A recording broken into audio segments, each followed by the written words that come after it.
All right, ladies and gentlemen, welcome back to Ghost in the Machine, episode 3. I'm Andrew DeGood with my co-host Liz Short. Hey Liz, how are you doing? I'm doing great. Excited for this talk today. Excellent. So am I. We unfortunately have the dogs in the studio today.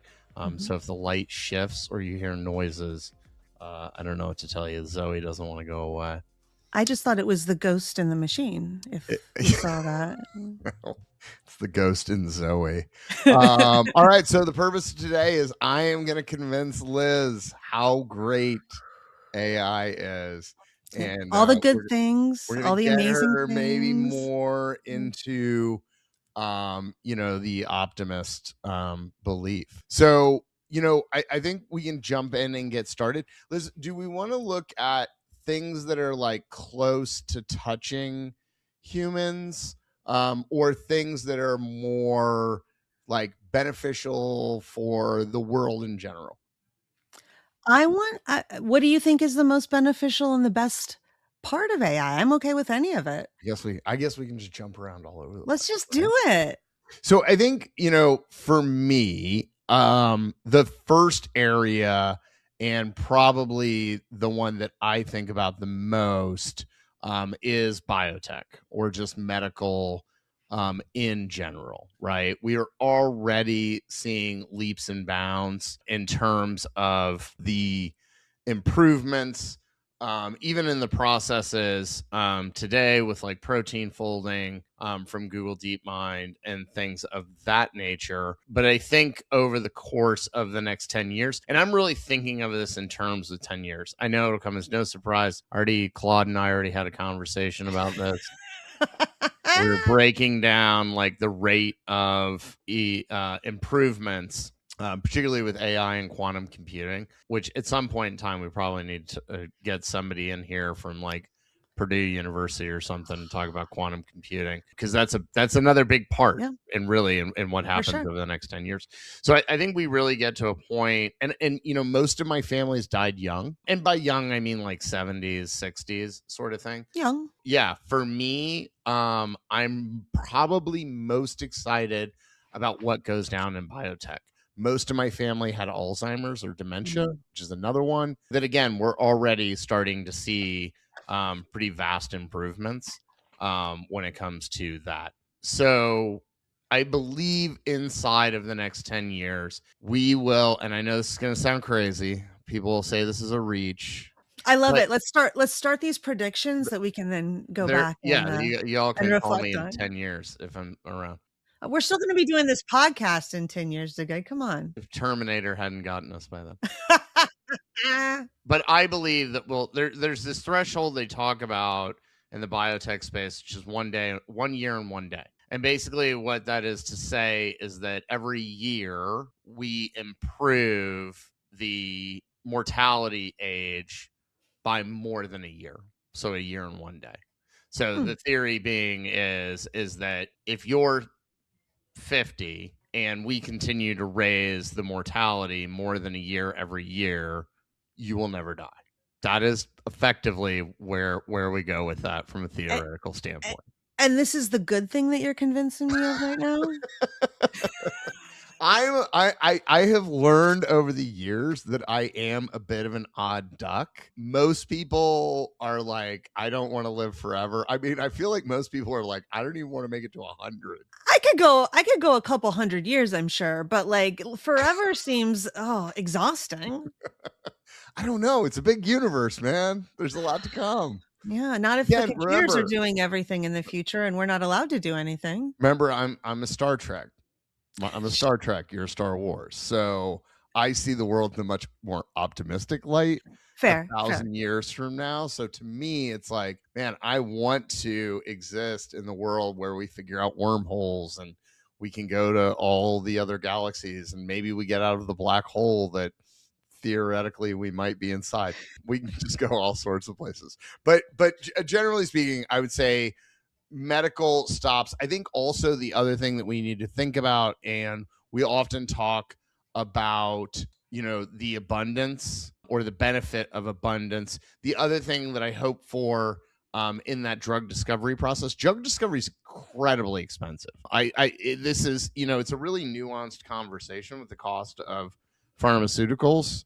I understand the pharmaceutical companies make a lot of money, but you can also make the argument that like people do stuff that's amazing to make a lot of money. So, but it is not an unknown secret that the U.S. consumer has generally fitted the bill for most of the R&D for most of these drugs. But even with that being said, we certainly have seen, developing nations where people can't afford, malaria treatments or AIDS treatments or whatever that may look like. So I also expect for production costs to go way down because now you're able to run models that are doing all the scientific discovery. And when you have got a model that can do the equivalent of thinking for 10,000 years in the span of one weekend, you're going to drive prices way down. So to me, that's super exciting. Well, and I'm not, outside of living forever, which I don't think has to be the thing that we're talking about as far as the good. I can't disagree with that, right? I think as far as resourcing goes, it's an amazing way to use this, technology.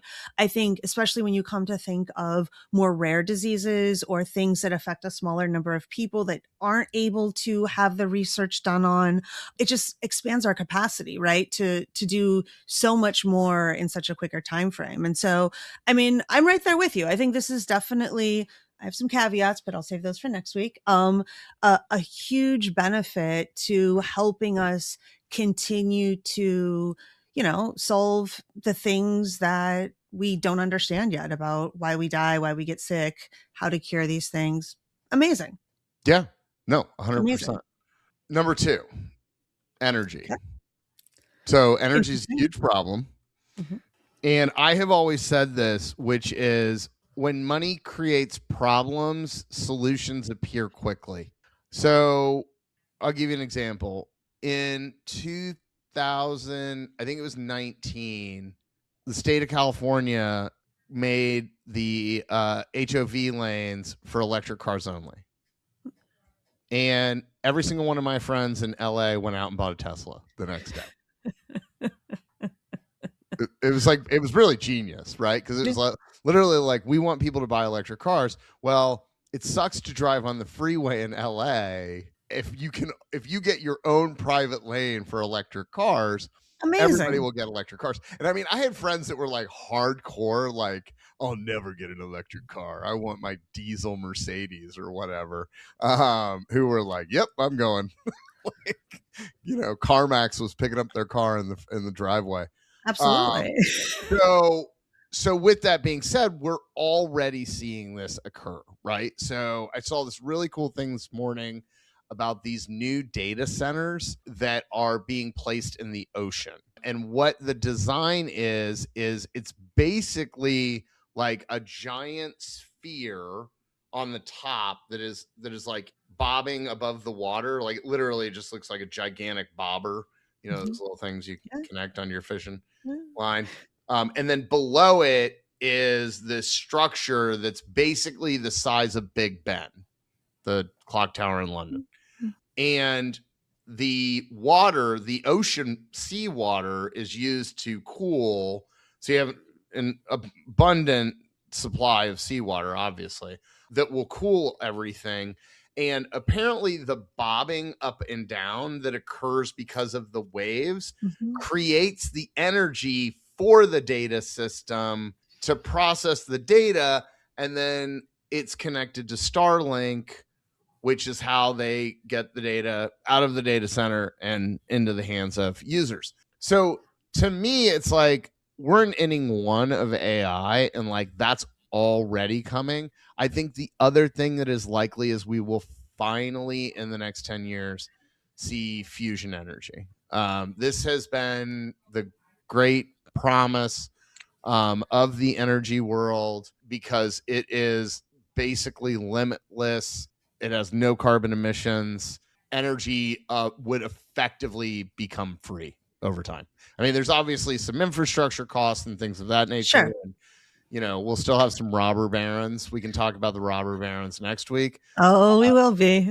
I'm sure they're going to be around for the next 10 years. So, but I think eventually, from an energy perspective, I know the other thing, and there are some startups that are starting to work on this, is AI agents in the actual existing energy grids that help to transfer power to help to avoid like overages. I'm not a energy person, so I don't understand the intricacies of it, but it is supposed to significantly increase the efficiency of the power grids, as I understand. Interesting. So to me, that has really got to be number 2. Number 3, this one's going to be controversial. Okay, bring it on. I mean, we already talked about living forever, so I can't wait. Inside of the next 10 years, knowledge officially becomes a full-on commodity. Now, I can make the argument that it already is a commodity, but I know my wife will make the argument that she went and got her PhD and so that it's not. But I do think we reach a point in time in which you're able to call up any information that you need, that we will have, certainly AGI, but I think really even like I don't know that we'll have ASI or artificial superintelligence. Okay, stop for a second. Yes. Let's define AGI and ASI. Yeah, I'm sorry. Because you're getting a little tech bro-y for us. AGI, that's my job, to be tech bro-y. I'll wear a black t-shirt next week. Yeah, please. I don't have any jewelry. Should I get jewelry too? For this show, absolutely, 100%. Okay. You're a choker. Artificial general intelligence is effectively to mean AI that is as smart as a human. Now, there's a lot of debate right now as to whether or not we've already entered AGI. I personally would argue that effectively we have. I know everybody is like, well, it's not perfect. Humans are like, we don't realize until you actually look at the data and the studies at how flawed humans are. Like, we think we're way higher percentage. Well, yeah.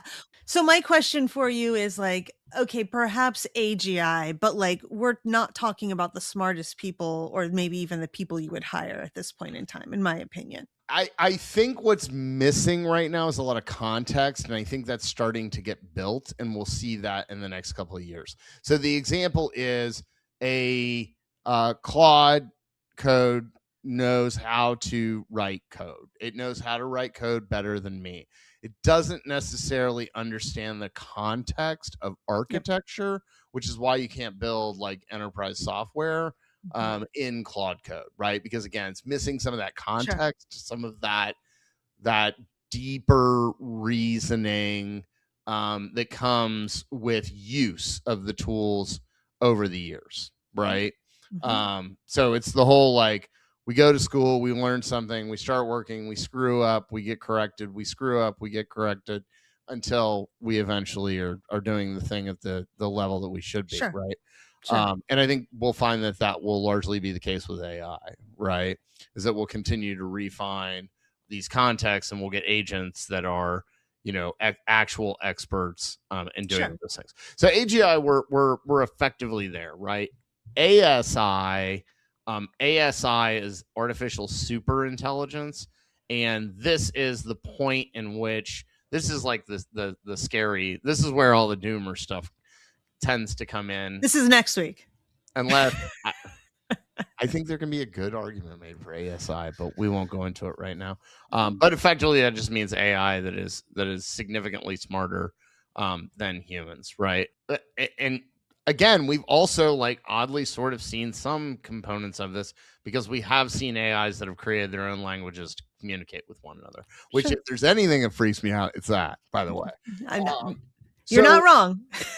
So I think, and this, I'm going to go to something a little bit not as like critical to the world, but I think will be a massive change socially, which is how we interact. I believe that phones will no longer exist inside of the next 10 years.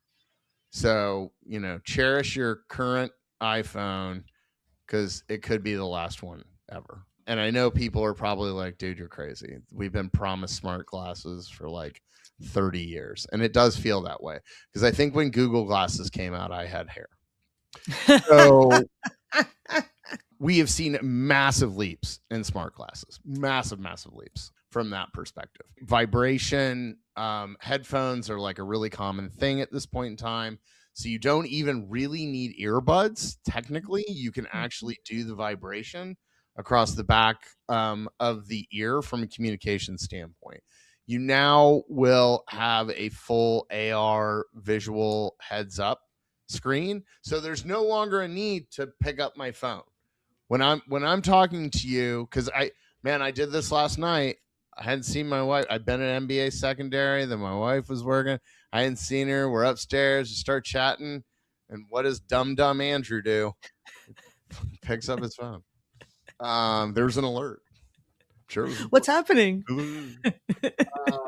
But that just won't exist, right? Because there's just no need for it. And I think everything will be that heads up display. But what comes with that is the ability to provide heads up to the individual, right? So the AI will now have cameras. It will now have sound microphones. I mean, they already do, the Meta ones. That'll do a couple of things. That's going to pull in way more data into the LLMs, because now the AI has access to the entire reality or simulation, depending on who you are, of the world. So again, there's just no need for that phone anymore. And if I'm in a meeting and someone starts talking about something, I'm either going to get, what I should reply with in heads up, or something straight into my ear, right? Or just additional information for me to be able to make, an informed decision there in that moment, right? So it's like, I no longer need to prep what are the numbers necessarily. Like, I won't have to like memorize things, right? Sure. Like, per se. Now, I think you're still going to have to understand the content and the concepts and what's going on, but you will have like, a senior PhD, type individual that exists in your life. You can throw bad at it next week if you'd like. The societal change, I think, is number one, education. Just what in God's green earth does it look like? Because I think what you've got to do with kids is now it becomes really, really heavy on problem identification, problem solving, and critical thinking. And so I see a world. We actually have a school here in good old Fort Fun, Indiana, better known as Fort Wayne. That's an entrepreneurship high school where the kids build businesses, and they just work on projects. So they don't have traditional like classes per se. Like the way they learn geometry is building a putt golf course or something like that. That's so cool. Yeah. So I see that maybe being where the transition comes to with school. The interesting other piece of the glasses is like privacy's gone. Like, we basically gave up privacy however many years ago when we got our first iPhone and started listening to us. It's going to dramatically, impact how we operate in the world. There's actually a Black Mirror episode about this where like the guy's wife cheats on him, and like everybody's memories are stored in a memory bank because the cameras record everything, and he gets access to her memory bank, and then he experiences it. It's like the creepiest thing ever. So it's going to definitely have some changes, but there are also, again, a lot of positives. If we haven't solved, memory loss or dementia or things of that nature, it's going to be a huge helper from that perspective. On that. So the question is what is number 5? Let's go super controversial. This The one, lack of total privacy, I thought on the last point was pretty controversial, but I can't wait and hear what this is going to be. I love it. Go. by the way, real quick, it is really true that the world does not like AI. I rode the subway in New York this week, or rather last week, for the NBA secondary conference, and I had my Ask Bob AI t-shirt on. Man, I got bad looks. I was like, ooh, like literally, like people look like they wanted to hurt me or something. You need a little patch that folds down over the AI part if you're in an unsafe territory. All right, number 5 is going to be companionship. I know. There are people who are not going to like that I say this. The reality is we do have a loneliness epidemic, and I'm not talking about 20-year-olds. What I'm actually talking more about is the elderly. And this is just a reality that we see that happens in life, right? My stepmother is a great example. She amazing woman. We actually flew down for Mother's Day to surprise her. But my dad has passed. She's lost a daughter. She still has, her biological son, but he's crazy busy with kids, and he's married and they live about an hour away. And so I imagine she has a fairly significant amount of time where she used, because my dad and her were like friggin' thick as thieves, right? They were like best friends. Yep. And they lived on this farm like 45 minutes outside of Tampa. And so she is a little bit isolated at this point. And so I can see where that, and we've even heard of that like already being the case. So I do think, I think we've got a little ways to go to put guardrails on these things from a companion's perspective. But I do see where there can be considerable value coming from that. Yeah, I mean, maybe I'll surprise you by saying this, but that's probably, I mean, I totally agree with you on that piece. I'm glad to hear you say the word guardrails. We're going to talk a lot about that word next week, I'm sure. But I do think whether we like it or not, we do have a loneliness epidemic, right? We have created a society of individuality. And I think that, smartphones and the internet has created even more individual realities. And like it or not, especially older folks, I can name probably 3 or 4 people that I know personally that are in the same situation that you just talked about, right, as your stepmom. And so again, I think that there are positives, right, to this technology. And I think built in the right way, I don't think you should only be talking to AI or robots in your life, but I don't think that's what you're saying either, right? I think it's a way of helping folks that maybe don't have the luxury of a community around them for whatever reason.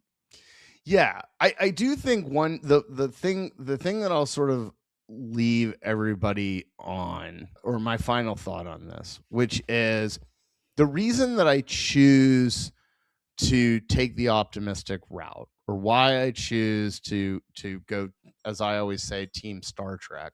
Man, that makes me sound as dorky tech bro as it gets. People are going to think I like dress up and go to conventions. I don't. We're going to create some AI photos that show that you do. Yeah. Oh, for sure. I'm waiting for that to show up on LinkedIn. I think we should start putting up pictures of other people. AI. I think it would be great. Anyways. I like where your head's at. The reason I talk about the good and I focus mostly on the good is exactly the same reason, like how we look at AI through our business. And what I mean by that is that we preach, on the advisory group especially, we preach outcomes. Like we tell companies over and over again, like sit down, really think about what do you want your company to look like in 24 to 36 months, build your roadmap out on that. I think that same logic applies to society. And so I think you need to point out dangers. I do. But I think you also need to spend just as much, if not more time talking about what are the good outcomes that you want. because the only way we're going to get those good outcomes is if that's what we talk about and that's what we focus on. Again, we need to also talk about guardrails when we talk about the good things and understanding where that is. But I do think there is a certain point in time in which if we go to doomerism all the time, it just becomes a self-fulfilling prophecy, right? For sure. To a degree. So, I mean, it might already be there, but anyways, no, I agree with what you just said in the fact of that, you've convinced me, kind of already believe this is why we're doing it. AI is not all bad, right? And even if it quote unquote was, we're not getting rid of it, right? It's like, just because there weren't seatbelts in the first cars doesn't mean that, we should have said we don't have cars, but that also doesn't mean that we shouldn't have seatbelts in cars either, right? Like both of these things can be true at the same time. And so I think that... Good analogy. Thank you. I think that, and we're going to talk about this next week, but my final thoughts easing into that is some of, I think, the backlash, the reason that you almost got a mob on you in the subway in New York City, is because people feel like maybe there aren't those roadblocks, regulations, right? Safety nets in place. And I think that, the flip side of that, which we'll talk about next week, is how do you make sure we're balancing both of these things, right? The good and growing up the positive things while making sure that people feel that it's safe at the same time. But, there's no denying there are so many positive things that AI has done for us already. We'll use the word us in quotes and we'll talk more about that next week. But, I think that it goes without saying that these are things that are worth pursuing and that can change society in these ways that we talked about, in a positive way. So, mission accomplished, DeGood. I'm on board with that until next week, where we talk about some of the other things. Yes. So, and the one thing that we're going to have as another episode, I now know for certain, is the possible blockers to AI. So, because there is we are seeing some companies, everybody's been talking about Claude MCP connectors, and I love it, but it's turning out there's some companies that are actually refusing to allow Claude to connect to them. And that becomes an interesting situation because if people fight connecting data to these systems, that can end up being kind of interesting down the road. 100%. So we will see. But all right, ladies and gentlemen, thank you, Liz, as always. It's lovely to see you. I appreciate you filling me in on all the things I forget sometimes. Just kidding. It was fun. Can't wait to do this again next week. Yeah, we'll see you all back here next week for episode 4, The Bad of AI. I can't wait to do a takeover.